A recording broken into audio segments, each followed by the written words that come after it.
Definitely think we can do with a bit of theme music, though, but obviously not something that Warner's going to go chasing us for on yet another spurious copyright claim. That's Warner's for you. That's Warner's for you. All these 17-year-olds sitting in offices doing copyright strikes and getting paid commission for every one, whether they get it through or not. Yes. This if everybody's wondering why we're bringing this subject up again, it's just that we got hit for the Christmas shows because we used a brief snippet of a recording of the Hewley Hutchins arrangement of the First Noel Symphony. We used the Roger Limb version, but we still got hit for it, even though we were using it under the under fair use under parody laws. So during my lunchtime today, I actually recorded a brand new original recording of that piece of music, which we're going to use for the Christmas show. But you're going to have to wait until Christmas to hear it. But that's why we're talking about music. So I think we could do with a theme tune, but original theme tune. So over to you then. I know it's over to me, but anyway, I think something riff-tastic. I think we should. Yeah, I think I should crank out the old Fender Strat and bang some banging tunes out. You've heard Jennifer's YouTube channel, haven't you? Yeah, her good husband did. That's Lee, isn't it? Yeah. Yeah. Lee can literally be in the band. Yeah, absolutely.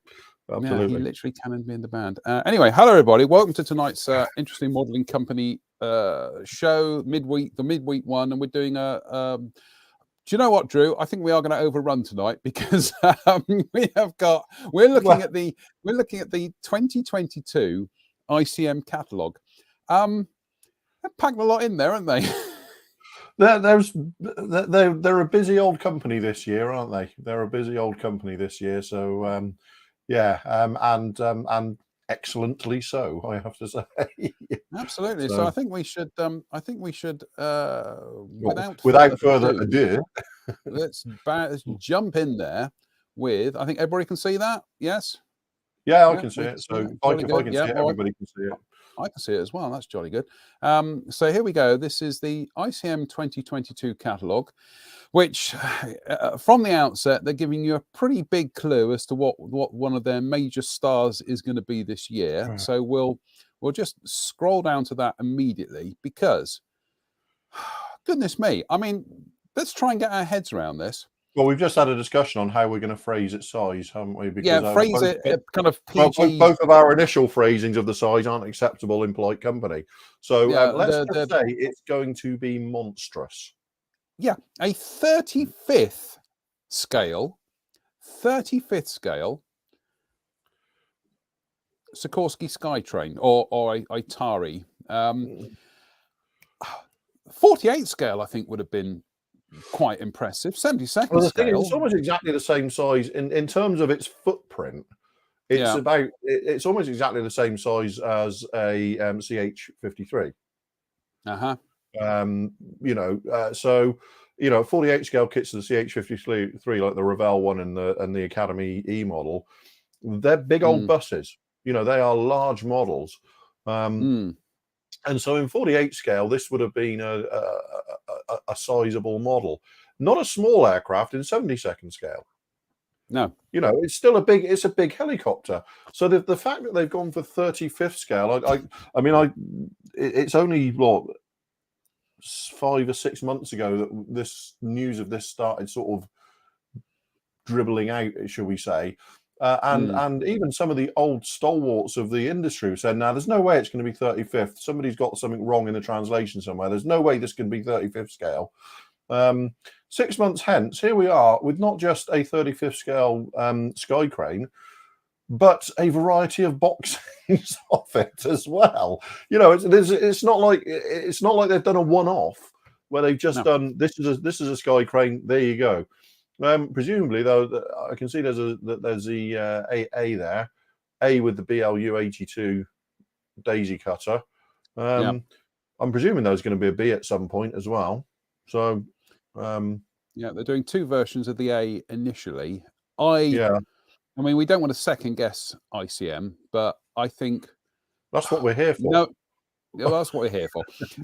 I think when you look at how ICM structure their range, like Mini Art, they like to wring a lot of variations out of a base kit.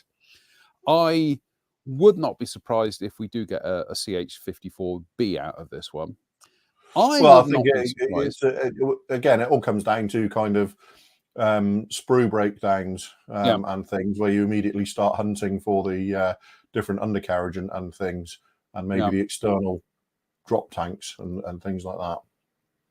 But I would not be surprised in the long term if we don't end up seeing 48th and 72nd scale kits of this. I would, yeah. I mean, I think this is very much a pathfinder, whereas we might have expected the pathfinding to go the other way in terms of, you know, maybe 48 scale and scaling up or down. The fact that they've started big, you know, I try and stay away from saying it's the wrong scale, because I don't think it is the wrong scale, because clearly, you know, ICM have been around long enough now not to take mad punts on things they don't think are going to work, I would suggest. So they've done a reasonable amount of at least reasonable amount of research into whether this is going to be a good option or not. And as I said to you shortly before we came on air, John, I fully expect to see some absolutely stellar detailing jobs done of the engines and transmission on this kit. You know, there are going to be some. I would not be surprised if either the US Nationals or the UK Nationals sees one of these as at least a class winner in the next 2 years.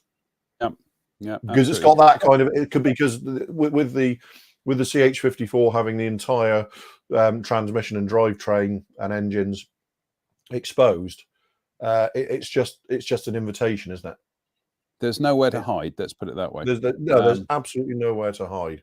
And looking also, at it in that sense, you can maybe start to see why they chose 135th, maybe. Yeah. We got a question from Dave Fleming here. He says, "Is the CH54 cockpit the same as the Sea King?" I think it's more CH53, Dave.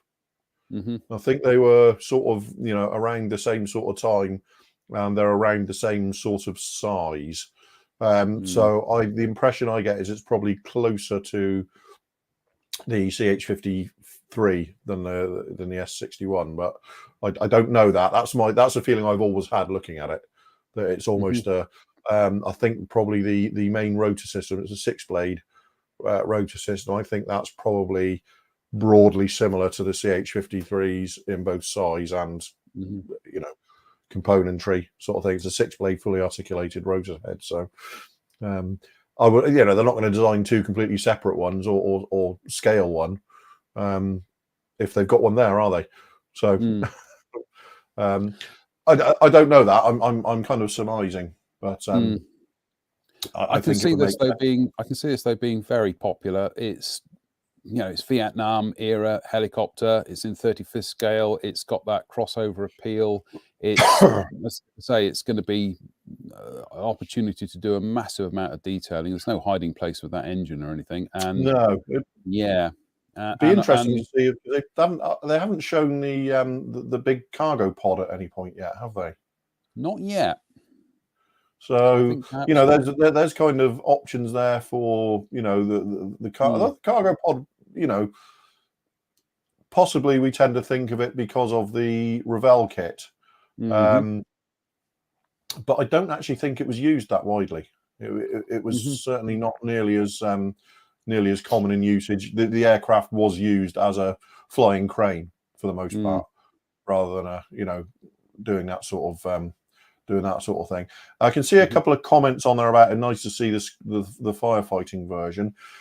It would, but I know that Ericsson, since they took over the design authority for the aircraft, they've made a lot of changes.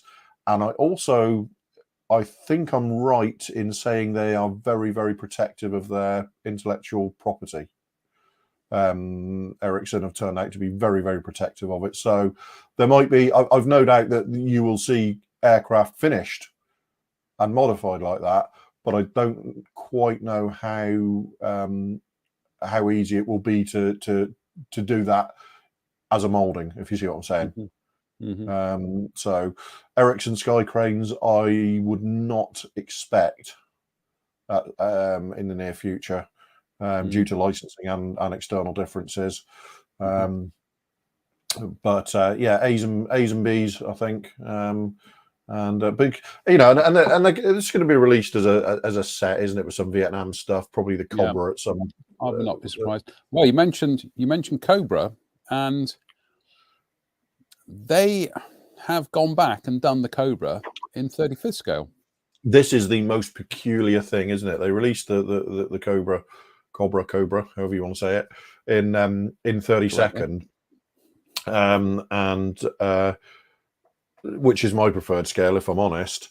But they've since gone back and decided that they're going to do it in 35th scale. And I'm hard pressed to see how this, in spite of our sort of dislike of the phrase pantograph, I'm really struggling to see how this is not literally going to be just a 6 or 8% scale down of the 32nd scale kit, and otherwise identical in every sort of major facet. I would expect sprue arrangement, layout, options, breakdown, everything to be identical to the 32nd scale kit. So it's an odd move that sort of almost suggests that ICM released it in 32nd and then went, we shouldn't have done that really. And but now they've got a 32nd scale tooling they paid a lot of money for. But the 35th scale. The thing is, though, this goes back to what we were talking about with Border and that 109 is, are there enough aircraft modelers who want to build 35th scale subjects, or are there enough armor modelers who want to build 32nd scale aircraft? So it's kind of like I can see, me personally, I can see the argument for it being 32nd scale because it's an aircraft, but then the armor modelers will be like, no, we want it in our scale. So there we go. Yeah, I'm not particularly radical. I haven't been radicalized about the choice between 32nd and 35th. My personal preference is generally for 32nd, but I understand why helicopters, especially in 35th, are often the choice. But I would look at casting forward. I'd be really surprised if we don't see a Huey at some point either. If they seem to be, ICM seem to have picked up the Vietnam theme quite enthusiastically recently. Well, and there is an awful lot of ground there to cover if they want to. Yeah, absolutely. Yeah, because you think about it, we've got the they've done the Cobras. They're doing the Broncos at the moment. Now they're doing and the Broncos coming with a Cobra later this year, which will be the special hobby tool. Which is another brilliant thing I think that's happening recently, is we're starting to see all the Central and Eastern European manufacturers work with each other for, we've seen the Armour Hurricane reboxed by Edouard. We've seen ICM and Special Hobby cross fertilizing some of their stuff, all this sort of stuff. I think it's brilliant because they're all sort of ploughing their own furrow, but using each other's skills and development for it, which I think is, and this is across, we're talking about Ukraine, Poland, Czech Republic, all these countries, all these companies from these different countries are working together to give the modeler some brilliant options, frankly. Let's scroll down a couple of pages here, and well, the only other stuff we've got in the 32nd scale range on this particular page of note is another boxing of the Tiger Moth. So that's now 3 boxings they've done. One, the original one with RAF cadets, and now one with bombs. So this clearly shows that ICM like to get their their money's worth out of a tool. In fact, if you look at this page, you can see that's a fantastic page in its own right, isn't it? Yeah. It's got the buckers, it's got the gladiators, it's got the tiger moths. So what a fantastic page that is in its own right. Absolutely. All of those appeal to me. And then a 32nd scale Yak 9. Yes, please. I was going to say, I get the feeling this appeals to you as well. Yes, please. Because that's a beautifully sized aeroplane for 32nd scale. It's a very small aeroplane. Yes. I remember when the Hasegawa 72nd scale Yak came out, goodness me, 30 years ago, 1992. Right, anyway, moving on. I think it was about, it retailed for about $6.99, $7.99, and it was a lot of money for not a lot of kit. Very basic kit for that scale. But here, this is a no-brainer for ICM. That scared the cat, that did. This is a no-brainer for ICM because this is just, I know they're a Ukrainian company, but after a lot of waiting, this appears to be a couple of years for the Yak 9. We've got this in 32nd. Zvezda are doing it in 48th this year. Model Spit have just done early Yak 9s in 48th. I think Zvezda are also doing 72nd scale quick build one. So this is, quite a good year if you're a Yak 9 lover. And frankly, what's not to love? It's a great, it's a fantastic aeroplane. It was a fantastic aeroplane, and that's a nice piece of box art as well. Like I say, as somebody like me, I don't tend to build 32nd, very rarely, but this might be my 2022 32nd project. Assuming to me I don't release anything later in the year. And look at that. See, I was going to say, just jumping down the next page here. There's more gladiators, Stearmans. And Stearmans, but we've also got this, which again, we've just looked at the 35th scale Cobra. Now we're going back to the 32nd scale one, and this is the Arctic one. That's a great scheme, isn't it? That is a great colour scheme. A bit boring. Oh, yeah, there's not much going on there at all, is there? Not much going on there, no, exactly. But can you imagine? And that's that's a really nice piece of artwork because I really like the way they've represented the white. Yeah, they've done a really nice job of sort of making it seem weathered, but without overdoing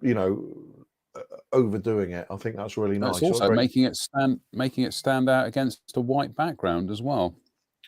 Yeah, and in a rack full of green helicopters, that one will stand out, won't it? And on the shelves of the shop.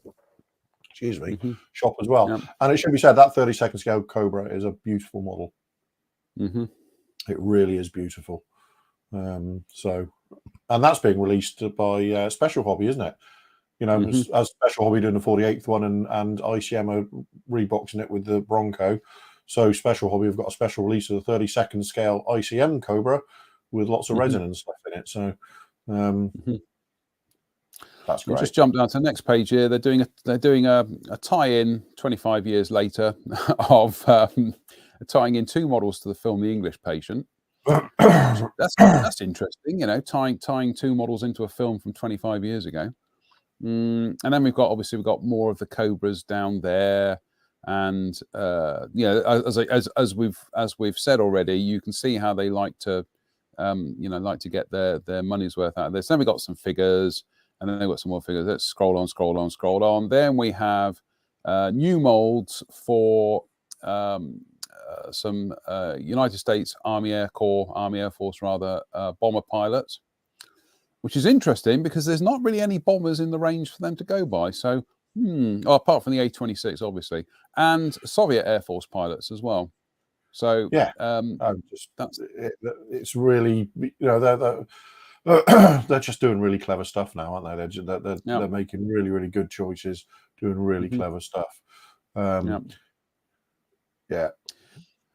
Blast from the past there, the old ICM Spitfire. Goodness me, that was 20 odd years ago. It was 2000, wasn't it? And I built that kit many, many times. Yeah, 1999, 2000. So it's jump down. This comes out of nowhere because ICM haven't really done any Japanese aircraft to date that I can think of. I think it's as somebody observed earlier this week. When you sort of picture that in with the upcoming Beaufort and the existing A26, they're carving themselves a little niche for World War II twins as well, aren't they? Which means hopefully there'll be a Marauder at some point. That would be nice. We can't be far away from a 48 scale Marauder, can we? Surely. No, and I mean that's also not the only variant they're doing of that, but we'll have another one in a minute. And they've also got coming this year, which I'm especially looking forward to, is they're doing two versions of the Gotha, the glider version, the 242, which isn't that just a fantastic looking aeroplane? Yes, isn't it? Yeah. Look at it. Fantastic. There was a powered one as well, wasn't there? That's what I mean. So I get the feeling that a bit like Italy did the glider and the powered one. I get the feeling we're going to be seeing a powered one at some stage. It would make sense, and it would mean ICM wring more out of their tooling. But yeah, we're getting two versions of that. So yeah, I think we can pretty much guarantee there'll be more. Then we've got another invader there, a counter invader early. Scroll down, two more invaders. There we go. A26. Three more invaders. Three more invaders, sorry. An A26 with crew, a drone, and a US Navy one. And again, yeah, what we're saying about Vietnam era stuff. Yeah, we've got the O2s there. We've got the Broncos. Then we've got 48 scale. Now, have they done a 48 scale Cobra already, or is that new? No, that's what I'm saying. That's a special hobby kit. They haven't done that's one. A special hobby. That is a special hobby kit. Right. Right. Then, which is especially cool that they're doing a dual kit that's got kits from two manufacturers in the same box. That's really, that's really a new thing, isn't it? I've never seen that before. So there's two more Bronco tool options. I'm hoping that at some point we might get some either foreign Broncos for the Philippines and people like that, and the German ones. The B would be great with the jet on top, with the jet engine on top and all that sort of stuff. And I hopefully at some point they'll do maybe an OV-10G, the one that was used in Iraq a few years ago on trials. That'd be nice. Now, this actually has now been gestating for about a year, isn't it? Because we were all very excited about this last year when this was announced. But this is one of those rare occasions where ICM tend to be very good at banging stuff out, on schedule. This one has carried over from last year's release schedule. Yeah, latest I'm hearing is April. So right. But I think they've added a variant this year as well, haven't they? They've added another. They have added a variant. So I'm gonna speculate here. I'm gonna personally speculate here. I'm wondering whether the delay in that is because of trying to source reference material, for the simple reason that I know that when Matt was doing the Airfix one, he really had to chase down original documentation, which a lot of legwork and a lot of research. And in doing so, that's when he was like pointing out to me everything that was wrong with the Frog kit. But yeah, I just wonder whether ICM announced this and then they were like, oh blimey, we better find some research on this. Another option is the fact that they just got so much on their plate in the last year. There is that.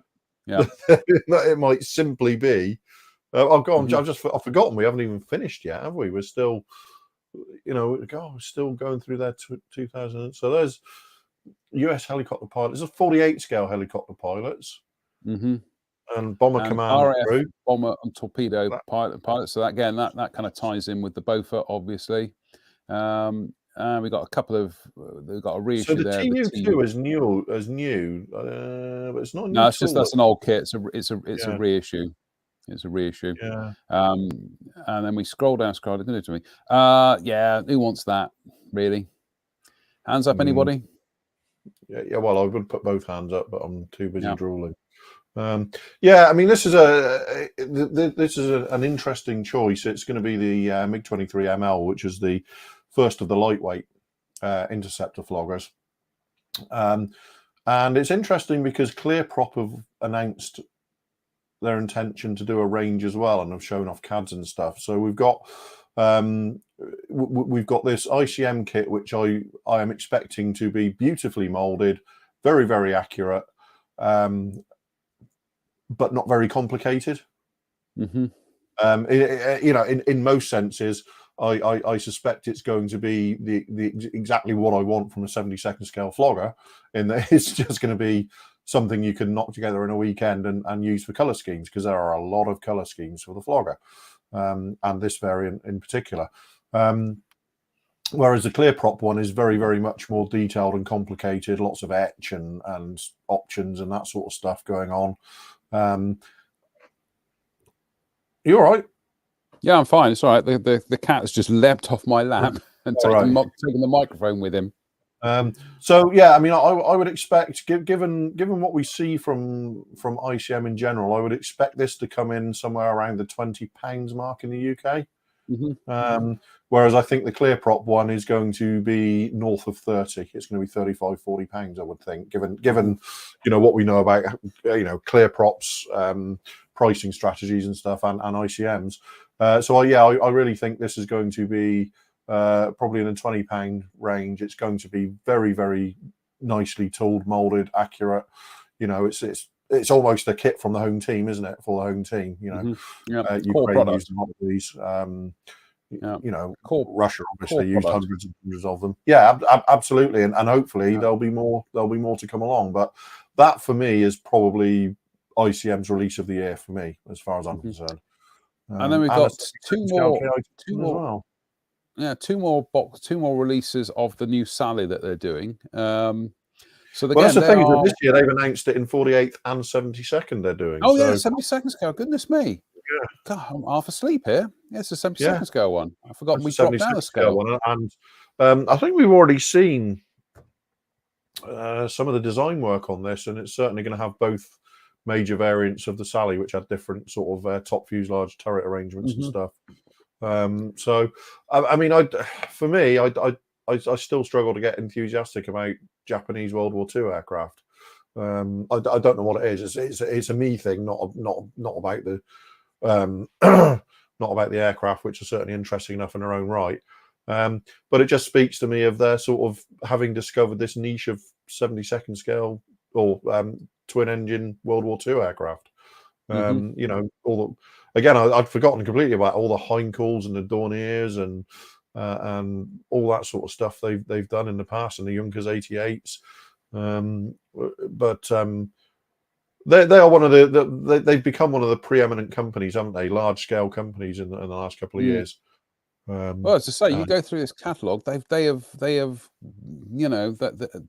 aircraft ranges alone kind of dwarfs other companies. Then you factor in the armor, then the ships and everything else. It is a fabulously large and diverse range. But yeah, we'll just quickly bang through here. We've got that's just some of the existing stuff, blah blah blah. Then we've got here in 72nd scale, we've got looks like three new kits of the Mercedes six-wheeler, formerly used by a leader of a Axis country during the Second World War. I think that's as much publicity we're going to give him. But I remember as a kid being fascinated by this and thinking it was an interesting looking vehicle, and then kind of growing up discovered who was driven around in it, and I went off it. So well, yeah, but you can't go off something because somebody was driven around in it. Rommel was driven around in it as well. Yeah, yeah, but I'm sure it will. I'm sure these will make into very nice models, and it's a fascinating subject. Let's put it that way. Yeah, absolutely. And Yeah. lots of different, lots of possibilities for it, and that's 70-second as well. So that's going to be Yeah, it is 70 seconds. a reasonably small. Yeah. Well, it's going to be a small model, but Going to be a very, very small model. And then we're just going through their 70 seconds and 70 second scale range here, which I think is also as an indicator of how old some of these kits are. You can tell by the box art, because this is very much previous generation ICM. Then we're going into the 35th scale. We've featured these before, that they've been doing some figures to do with the American Civil War. So you get a Union set and you get a Confederate set. So, balance all around there. So, these very much remind me of the Airfix 54mm figures that used to be made back in the 70s. And I think largely these kind of figures tend to be the domain of the the resin and the aftermarket people. So I suppose having mainstream kits of them is no bad thing. And again, these aren't 100. These are 100% new molds. It's saying so. It's an ongoing, active part of their range, not just not just repopping old toolings. Exactly. And if we go through here, you can see that they've they do World War One stuff and more World War One stuff. And there's some new tools there. There's some new tools there as well. Yeah. Booster body shield US infantry and World War One German infantry in armor. So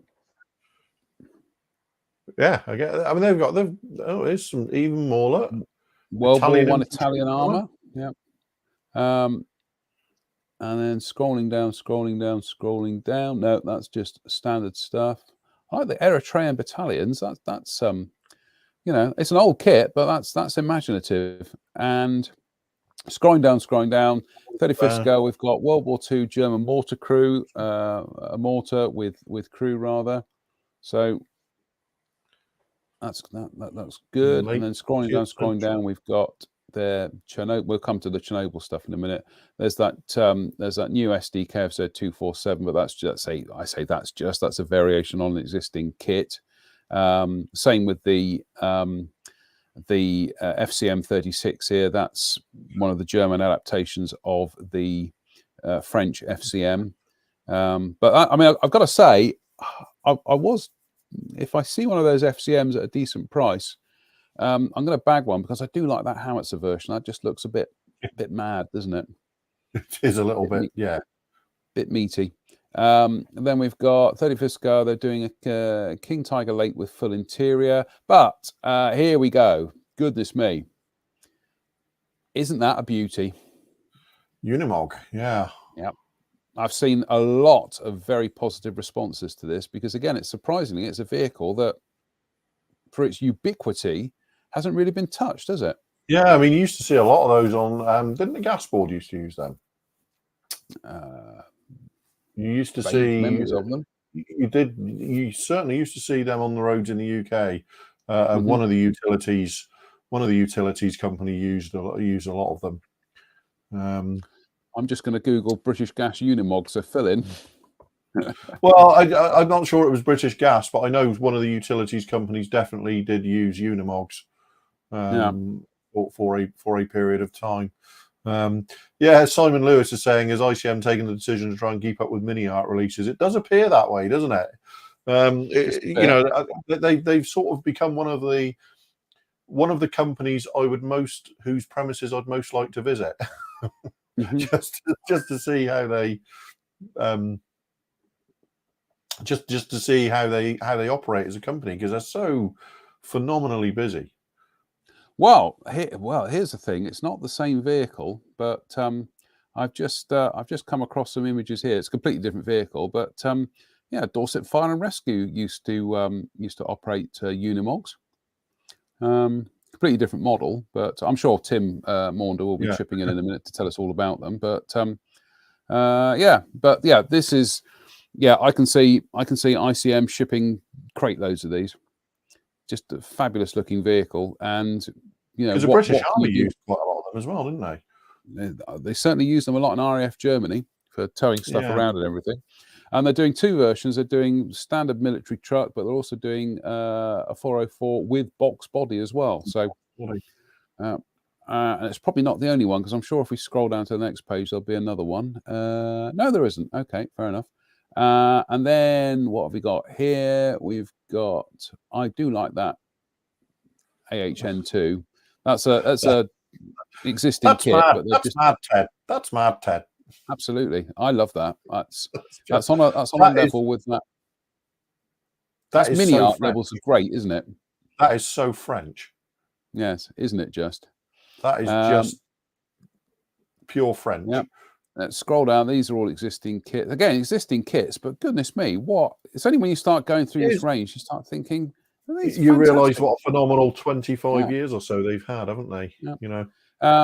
We've got another couple of variations on their new GMC trucks, which they seem to have gone kind of like almost head to head with Mini Art over this. They both kind of landed at the same time. Very similar variants, if not identical, but and there we go. They are a truck box of military vehicle. I get the feeling that's probably off an existing kit, and it may even be off the one next to it. So, but again, look, just the variety there of fire trucks and emergency Cranes. trucks. Honestly, if you can't find something in the ICM range that ZIL 131 emergency truck has got post-apocalyptic what if written all over it, hasn't it? Well, exactly. And there we go. Studebaker US6 U3. So again, more kind of like bringing more mold variations out of this one. And another variation down there. Then they're doing a T-34 flamethrower, which kind of reminds me of Eschi. They used to do that, kind of like do 70-second scale vehicles and then bang all these different versions out of it.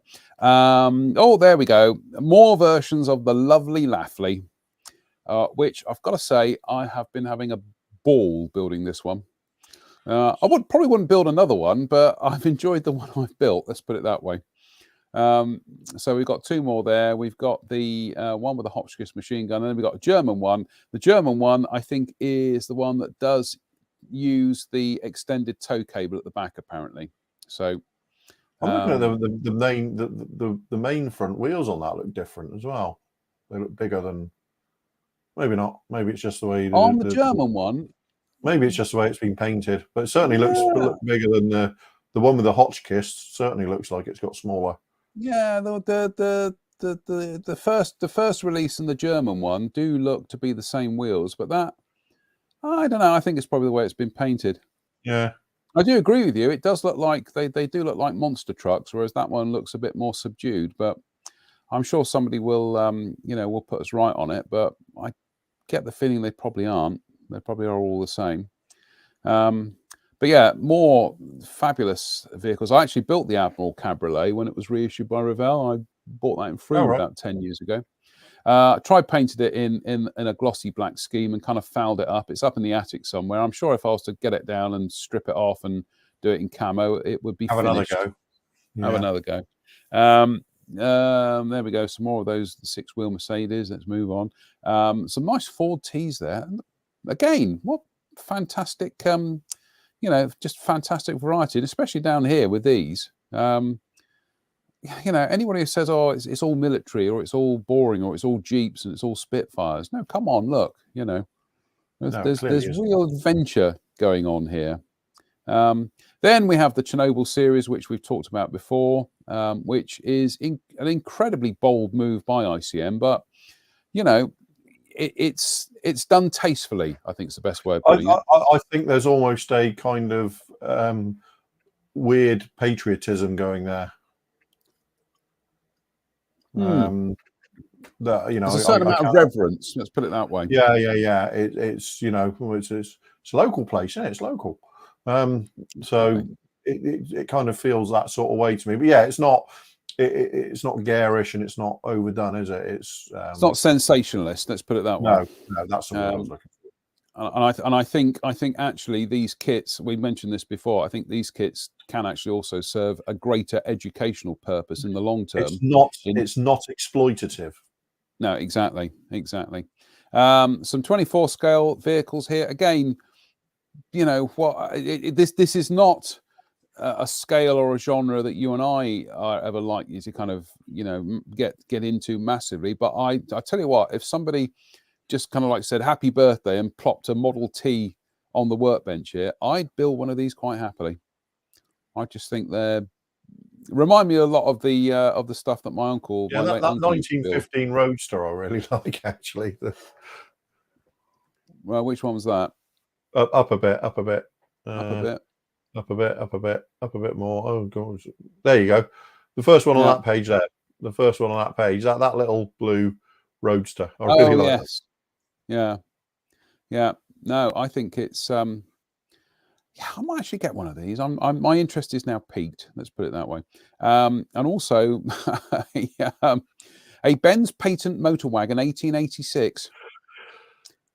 There we go. Easy version though, with plastic wheel spokes rather than some kind of some kind of deformed spider web of etch to try and wrestle with, no doubt. Also interesting there, some of the stuff from the 35th scale range is then mirrored in 24th, like the Admiral Cabriolet and the six wheel Mercedes. So like I say, they do like to get their money's worth. And then we go on to figures. So again, there are some interesting choices here, because they've, you know, okay, you can almost expect a British Grenadier Queen's Guards, because that's quite ironic, but to do a British female police officer, that's quite progressive. I think it's a good way of putting it. I think that's yeah. They've obviously identified a market, and there's enough people who are interested in these large scale figures, you know, and you wouldn't think, you know, a figure of a female British police officer would be large on most kit companies' agendas, but ICM have obviously thought, no, we're doing that, you know, and more power to them, quite frankly. I'm trying to. It's all right. The ex-professional in me is trying to work out what time period that'd be from, because they certainly wouldn't look like that now. But no. Yeah, sadly, when you were in uniform, you weren't in that kind of like you know, Dixon or Doc Green guys. Let's put it that way. No. Shame that. But the AFO's outfits and equipment has changed hugely as well. So the female police officer with the MP5 there, she wouldn't look like that now either. So you're going back 25 years maybe. But yeah, great subject. What's that line from Hot Fuzz when he's introduced to Doris, and he's I can't remember it. He says this is our WPC, and he says we don't call them WPCs, we just refer to them as police officers. I think I'm surprised you and I can't remember that, given how many times we watched Hot Fuzz. Which anybody, people out there, if you've never seen Hot Fuzz, go and watch Hot Fuzz. It is just hilarious. Whenever it comes on television, I'm like, must not get sucked into it. No, I'm watching it again. Yeah, if you haven't seen Hot Fuzz, what? Exactly. And we got some more. There you go. 100% new molds. A World War II Soviet assault engineer / sapper, /slapper rather, which is, yeah, that's an interesting figure, isn't it? And they've also rather, I mean, I haven't watched this, but they're doing some tie-ins to the South Korean television series, The Squid Games, which I'm sure some people have watched it. I haven't. So I saw a couple of episodes of it, and it wasn't working for me. But isn't it just another variation on Battle Royale? Yeah, it's all not so much in that it's generally not the people killing each other, if you see what I'm saying.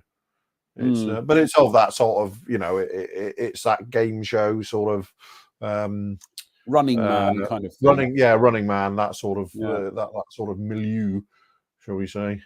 Milieu. There we go. That's a big word for tonight. And then we got some subs, which are some 72nd scale little U-boats there, and then some 1700 scale stuff, and then brand new 100% new molds.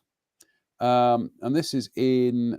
It doesn't say what scale. We'll check at the beginning there. I get the feeling that's probably either going to be 144th or 172nd scale. That's really cool. That plays. I mean, apart from that gun platform on the front, that sort of plays right into my enthusiasm for commercial shipping, because that's virtually a trawler, isn't it? Yeah. Let me just check ships and boats. We'll just scroll back down here, and it is. Doesn't give a scale, which is rather bizarre, that, isn't it? It's just got it down as S018. I'm sure. I'm just going to do some. I'm just going to do some googling to see if I can find out what. It's got to be 72nd scale, because it's it's about the same size as an MTB or similar, isn't it, or a PT boat. So, it's certainly not going to be 350th, is it? Because that would be sort of, I'm just doing some frantic googling here. You know what? No, apparently it is 1/350th scale. Well, that's going to be tiny. That's an odd choice. What an odd scale to pick for something like that. Yeah, I've just called it up that's on. That's going to be no more than a couple of inches long, is it? Yeah, I don't think that can be right somehow. No, it's coming up as 1/350th. Perhaps some of our maritime buddies out there can put us right on that, because we're as we're as ignorant as anything when it comes to these things. But no, apparently it is 1/350th scale. That does seem odd, because that would be just too tiny. Too tiny. But hey, we'll see. We'll see. Yeah. Perhaps it's bigger than we think it is. Well, I can't see how it can be, because you can see the wheelhouse there, and it's not big at all, is it? Oh, okay. Well, we'll reserve judgment on that. And then we have some diorama sets, and there's the we've got the all over all of Spain, the sky is clear, which is the SB2M Katyusha and 109, and then we've got some MiG-29 and some ground vehicles there. Sorry, my connection's playing up at the moment. And we've got some more sets there, some more sets. I think these are fabulous. I mean, they do kind of like keep popping these out, and they obviously work for them as kind of like, almost as gift sets in a way. And that was one of the ones that people were talking about on Sunday, which was perhaps my baffling ICM paint set for the Lafley is actually linked into this one here, which is Battle of France 1940, which appears to have a camouflage one in there. But see, I like the look of this mobile brigade one here as well, which has got the kind of like the SPGs based on the FCM 36 and another Lafley. But and also a Bergpanzer D, which is obviously an adaptation of one of their previous kits. Yeah, one of the engineering tanks, isn't it? Yeah, which I like the look of. And then what we've got at the bottom here, got Game of Thrones, which well, it's not Game of Thrones, but it is, which I thought was a quiz show. I thought was a very violent quiz show, that. And then we've got the acrylics and the sets, of which, let's just flip them over. There we go. There's the sets, including the Lafley one, the Baffley one, more like. And that. And I know that some people have had success airbrushing. I know Mike Williams airbrushed an Invader with the ICM paints and did a beautiful job. I found them, they're like most of these water-based acrylics, I'm finding them really useful for detail painting with a brush. But I still kind of had a little test on some stuff and then ran straight back to lacquers for main camouflages. Just the way it is, isn't it? But I can't help thinking, looking at this catalogue, John, that perhaps we have we've been a little bit remiss with ICM. In terms of not Yeah, we Not fit. perhaps haven't paid them the attention they deserve in over the last year or so. Oh, do you know what? We do. He said with his voice going so high that only dogs can hear it. We do. Whenever their stuff comes out, we do feature it, and we, hang about. We haven't mentioned ICM enough. I've been lauding this Laughley for the last year, so I think we have. But I don't think we've ever really had a deep dive into their catalogue to fully appreciate how diverse they are and how big that range is. Anthony's saying 1/350th for that boat, £8.82 pre-order at Hannant's. So I just can't help thinking that's just tiny. That's going to be, what an odd. Yeah, oh well, there you go. Yeah, Jeff Baker's saying the same. He's saying 1/350. Yeah. Okay. I mean, Dave Mummery is actually saying here perhaps 1/35th. I would have thought, yeah, you could almost imagine that it is 1/35th, and somebody's. Well, if they're doing it, let's be honest, if they're doing a CH-54 in 1/35th, they're not exactly scared of big subjects, are they? No, but so, 1/350th though. But that's interesting. I tell you what, actually, let's just go back down to that. Let's go back and find that again. I gotta say though, 1/350th scale, I actually quite. I'm having a bit of a Laughley love in with that. I actually quite like the idea of that in 1/350th now for under a tenner. I think that might be a little box of fun. That little box of fun. Little box of fun. Yes. Watch this space. Watch this space. Krieg's fish cutter. So it's like I said, it's virtually a trawler. Well, it is a trawler, isn't it? I mean, if fish cutter doesn't say trawler to you. No, but it certainly has its place in the range. So, yeah, fabulous, absolutely fabulous. That's our kind of like our look at the ICM range for this year. I know that Spencer is being suitably enthusiastic about the Bronco he's building at the moment. Yes, he's joined us in thinking it's one of the best things ever done by anybody ever. Full stop. Well, I haven't got one. I haven't built one. In fact, my engagement with the Bronco today in our little chat was to kind of like go, quite fancy building the old Airfix one now. But hey ho, find one then and build it. Yeah, I did actually. I went onto eBay to have a look, but they were all a bit too pricey. I got other things to get on with as well. So And the thing is that the price of the early OV10A boxing is never going to come down because it was irreversibly modified by Palitoy to do the D. So that's a shame because I was thinking that'd be nice to come back as a vintage classic, and then you just reminded me that you can't. No, that was that rather odd period with Palitoy where they butchered the tooling, and that was the end of the Canberra, the C130, the Bronco, the James Bond Kissy Suzuki Toyota, which they turned it from a soft top into a hard top, and that's it. You can't do that anymore. There's a few others as well, but Dave Mummery says, I built the Airfix one, never again. All right, fair enough. Perhaps I won't go out and get one then. So, yeah, fabulous.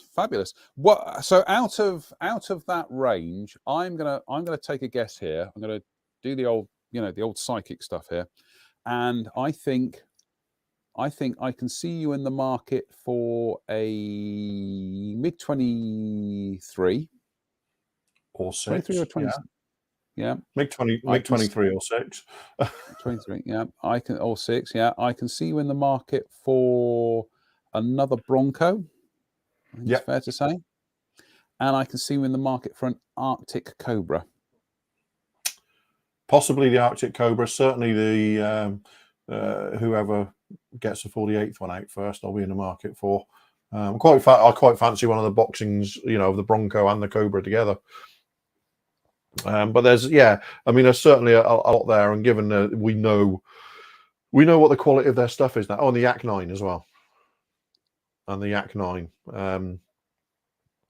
But it's to the stage now where I get excited about ICM's plans for a year. And like we discussed, there's some companies where they announce something and you go, let's wait and see. You know. Well, I think Whereas, it's fair to say that within that kind of geographical enclave, that ICM, Mini-Art, and Zvezda, they're ambitious, but they deliver. yeah, And they not only do yeah. they deliver on their releases, but they deliver in quality as well. Although I will say some of the more recent Zvezda aircraft have been a little bit disappointing in some ways. Okay. In terms of detail and stuff, they've sort of they seem to be designing down to a price rather than up to a quality. Sometimes, like the Su-57 was very, very basic in external detail. The 48 scale Hind is very basic in external. What works really well in 72nd on a more or less direct scale up to 48th, you find it a little bit lacking. So I think there's a, and I love Zvezda anyway, so it's, it's, I'm not out to attack Zvezda. I just think they need to look at where they're going with stuff a little bit. And some of the, yeah, go on. And some of the surface detail, especially on their aircraft, it can be a little bit hit and miss. A little bit fades in and out, and so yeah, I love Zvezda, and if you love something, you should be able to criticize it when you think it's Absolutely. going adrift a little bit. I'm trying to remember whether we did we do a deep dive into the Zvezda range this year or not. Or was that? Or did they announce it before Christmas? Yeah, most of it was announced before Christmas. But I think, in all honesty, a deep dive into Zvezda's 2022 plans would probably take about a quarter of the time that took us for the ITM, because there's not a huge amount on it. I don't think there is. I mean, there is stuff coming. Don't get me wrong. There is, there's a couple of Yak 9s and there's the Su-25, isn't there? There's a Frogfoot coming, and there's some more tanks and stuff coming. So yeah, I mean, look it up, and it'll be worth doing a dive into what they've got coming as well. Well, funny you say that, because we do have a bit of we do have some leeway tonight to have a bit of overtime for a change, rather than me hassling you to hurry up and finish because I want to go and do ghost stories. Whereas no, we did do a deep dive into it because we mentioned the fact that they're doing the. I'm just seeing if their catalogue's actually online at the moment. I can't see it.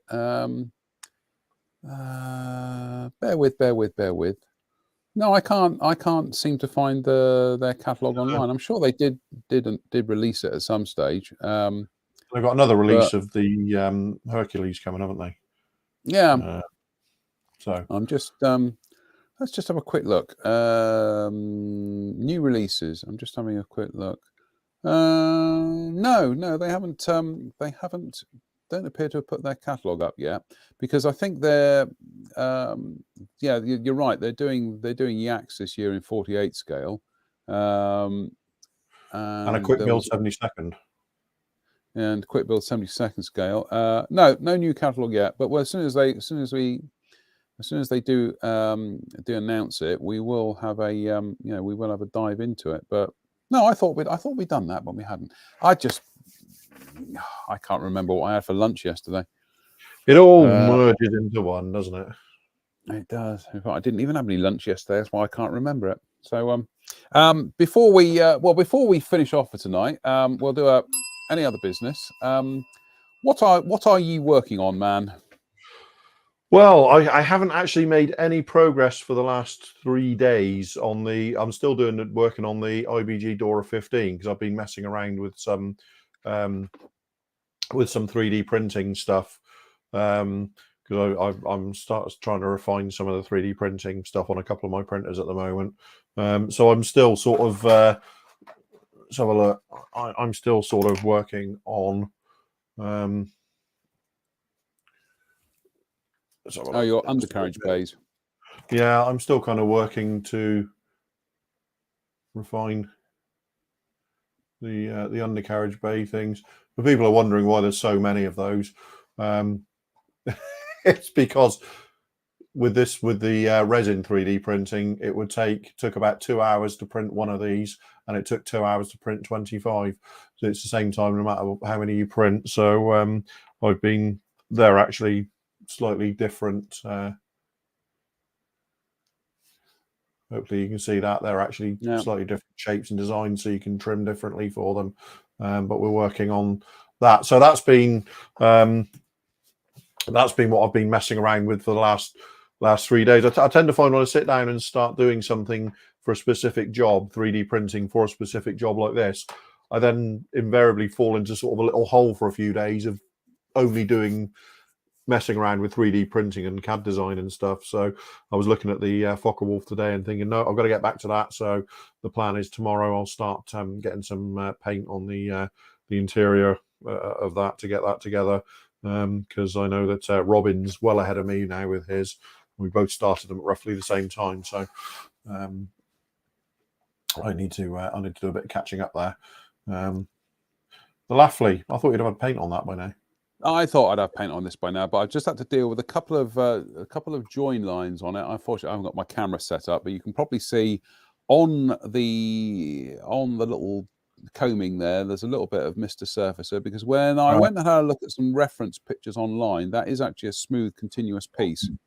Okay. So that was just a case of, before I even started sanding it down, I just brushed some black Mr. Surfacer on there, and then went at it with my nearly jabbed myself with my scalpel there. Went at it with my skinny sanding stick, and then a bit of wet and dry. A bit of wet and dry, eh? Old school modelling. I'm bringing wet and dry back. I've got loads of it again now. I use it all the time. But what I'm doing with wet and dry that I used to do is I will use a bit and then throw it in the bin and start fresh next time.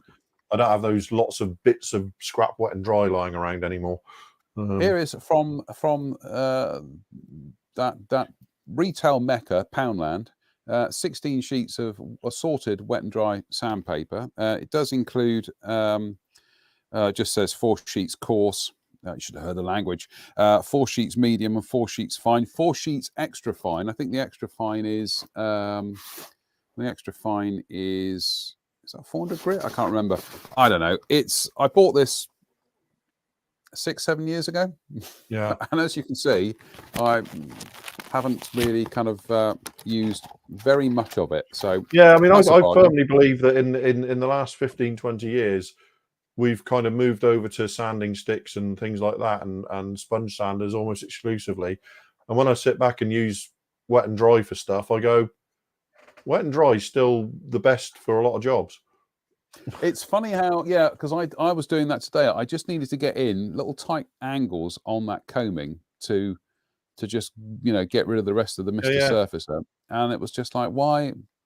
Bit of wet and dry. And in fact, I used some wet and dry also. Yeah, where I got rid of the tow cable at the back there. I absolutely butchered that, trust me.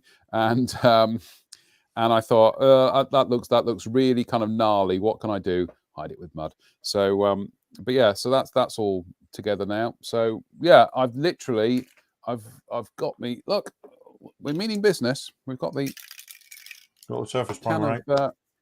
Kind of grey primer out. So tomorrow morning I shall warm that up, blast some primer on it, then get on with some work. So but yeah, and then I can get around to painting it. But I love this Laughley. I've just been such fun so far. So I hope I don't stuff it up on the finals. Yeah, and I've got no doubt that being as it's ICM, it's been a thoroughly enjoyable build as well. So yep. I have no worries about ICM at all these days. No. It's I gotta say, out of that ICM range, I think the Beaufort intrigues me. Yeah, I mean, if we set aside the relative disaster of the Airfix Beaufort build off last year, a 48 scale one does interest me, does intrigue me. Mm-hmm. I think it'll be a nice size subject.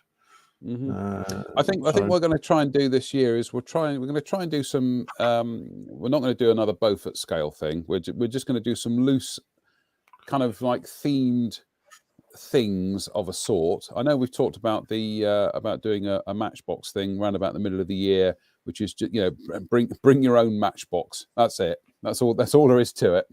But I think it'd be nice to do like an armor month, armor, ARMA, to do an armor models month.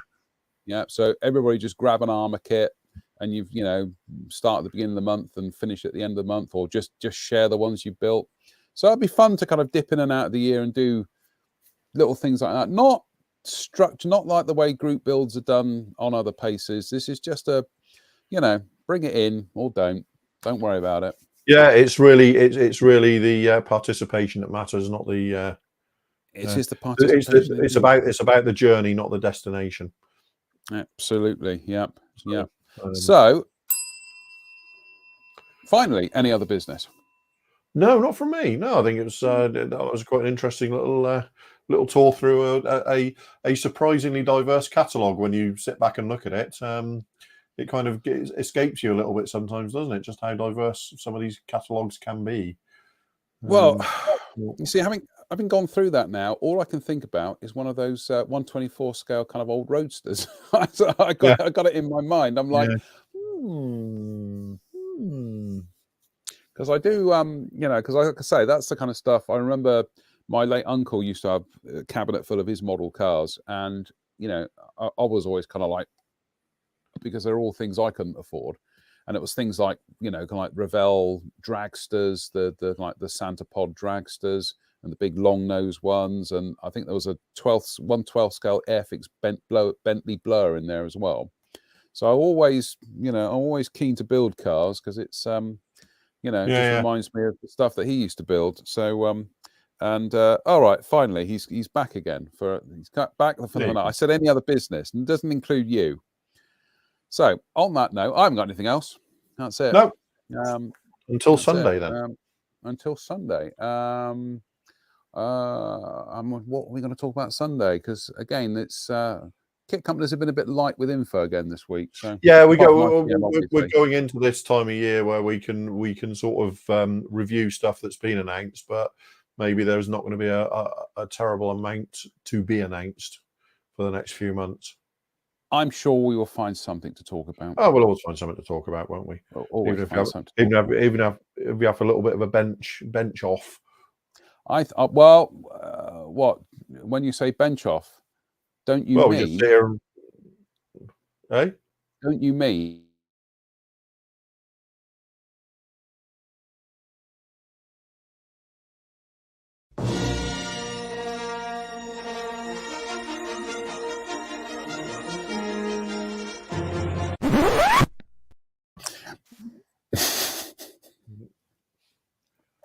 I think we'll do that one weekend. We will do Workbench Wars. Workbench Wars, yes. Yeah. Come along, Disney. You take me on. I'll take you all on. I'll tell you all. John's gone into drunk belligerent mode. I'll tell you all on. I'll tell you what, Disney, I'll take you all on and lose. Yes. Massively. So we started on music copyright tonight. We ended on it, so that's a good note, isn't it? Well, full circle, back to the beginning. It's a circular ride. So on that note, we will be back on Sunday with the Sunday service. So until then, thank you to everybody who tuned in tonight. Goodness me, you are brave, loyal souls, and we appreciate your company. And so we'll be back with the Sunday service. We will try and rope in Mike Reeves at some stage, because he's frankly getting away lightly at the moment. So yes, I think he was working today, wasn't he? So yeah, we'll try and get Mike in. So he's been doing your actual work, doing actual stuff for you modelers. So there we go. Yes. So on that note, as always, stay safe, stay out of trouble, and we'll see you on Sunday. Dither and dither. Bye bye.